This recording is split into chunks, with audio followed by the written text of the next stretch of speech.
For loop के बारे में जानेंगे आज जावा प्रोग्रामिंग लैंग्वेज में। और फॉर लूप जो है बहुत स्ट्रांग लूप है, स्ट्रांग इन द सेंस सबसे बढ़िया लूप है। इसमें एक ही जगह पर तीनों चीजें दिखती हैं। किसी भी लूप में तीन चीजें होती हैं। पहले हम एक नया प्रोजेक्ट बनाते हैं, जो आप एप्लीकेशन नेक्स्ट कोई भी नाम दे सकते हैं आप। किसी भी लूप में तीन चीजें बहुत आवश्यक है। पहली कंडीशन जो होती है वो है आपका इनिशियल कंडीशन। दूसरी जो कंडीशन होती है वो आपकी इंक्रीमेंट या डिक्रीमेंट, और फिर तीसरी कंडीशन होती है आपकी टर्मिनेशन कंडीशन।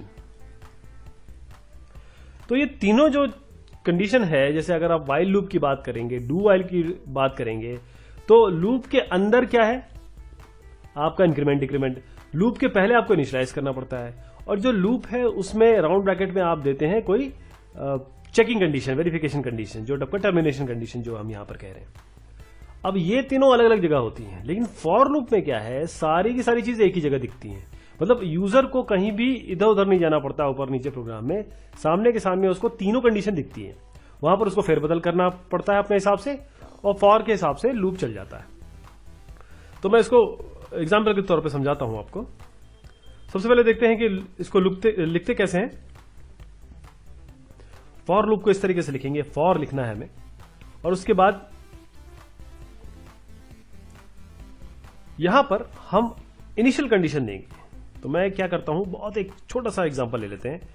इंटीजर आई, हमेशा आई का उपयोग करते हैं, आई जे के, इस तरीके से हम वेरिएबल्स का उपयोग करते हैं जब हम फॉर या वाइल या डू वाइल उपयोग करें।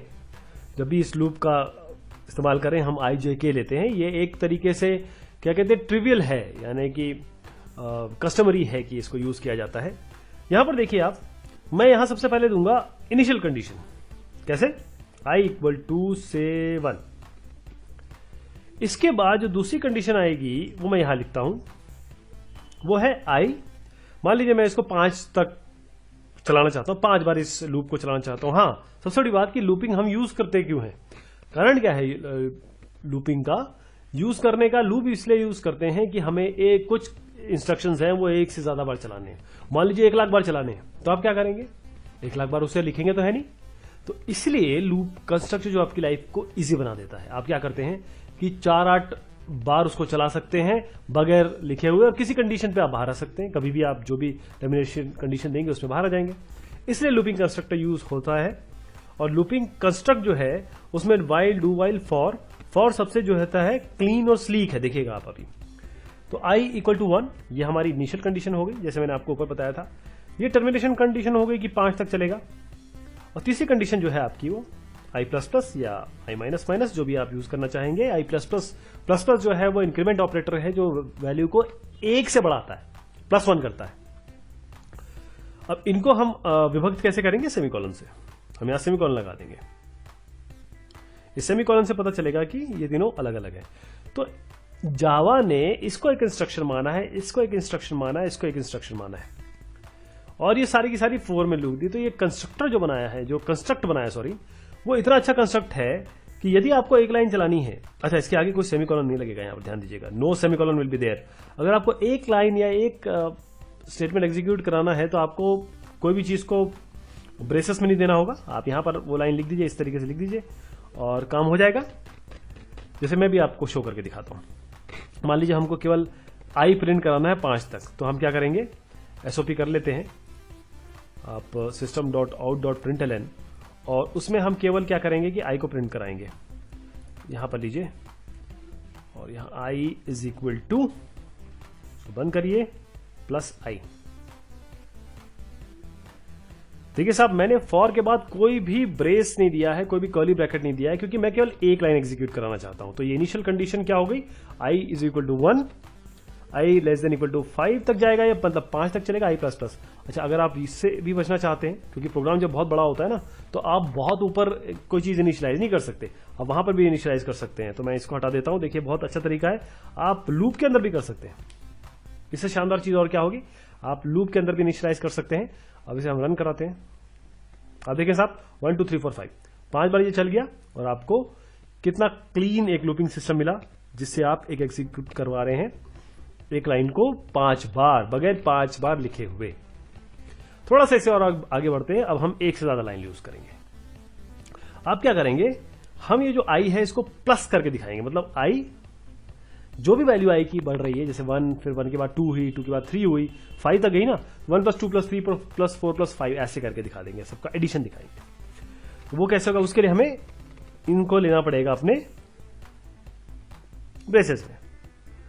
तो हम क्या करते हैं, हम सम जो होता है, जब भी हम एडिशन कर रहे होते हैं तो हम सम जो भी वैल्यू लेंगे उसको 0 से इनिशियलाइज करेंगे। जब हम प्रोडक्ट ले रहे होते हैं, जैसे i = i × सम k या कोई वैल्यू है, जब बार बार मल्टीप्लिकेशन करके उसी में वैल्यू स्टोर कर रहे होंगे सेम वेरिएबल में, तब हम उसको 1 से इनिशियलाइज करते हैं।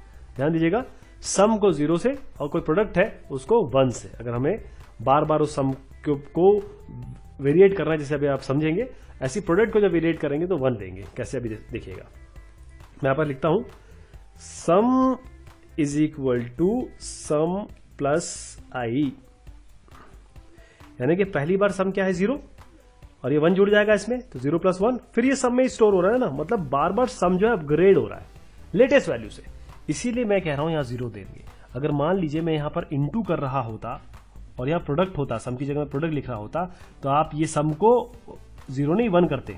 अगर आप समझ गए होंगे, आप प्रोडक्ट में 1 करते हैं इनिशियलाइज और सम में 0 करते हैं।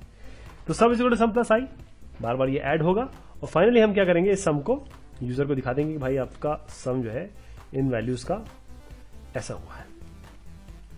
तो थोड़ा सा इसको एक परिधि बढ़ाएं इसकी, इसको 10 कर दें, इसको 50 कर दें,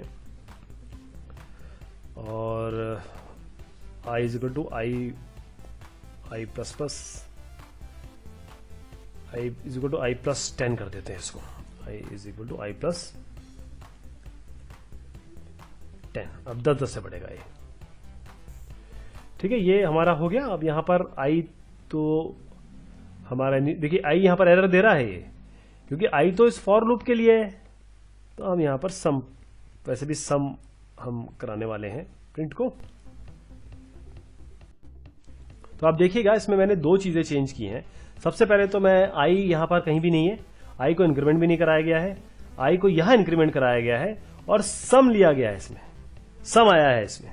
तो सम = सम प्लस i होता रहा है बार बार, और सम को यहां पर हमने प्रिंट करवाया है, और इस तरीके से हमारी ये वैल्यू आ गई। तो फॉर इतना आसान लूप है, हम ये काम कर सकते हैं इसमें, यहां पर भी इनिशियलाइज कर सकते हैं, यहां पर सम प्रेजेंट कर सकते हैं, और बहुत सारे काम ऐसे हम फॉर से कर सकते हैं। जब हम आगे एक छोटा सा एक प्रोजेक्ट बनाएंगे जिसमें हम फॉर का उपयोग करेंगे। बहुत शुक्रिया, बहुत मेहरबानी।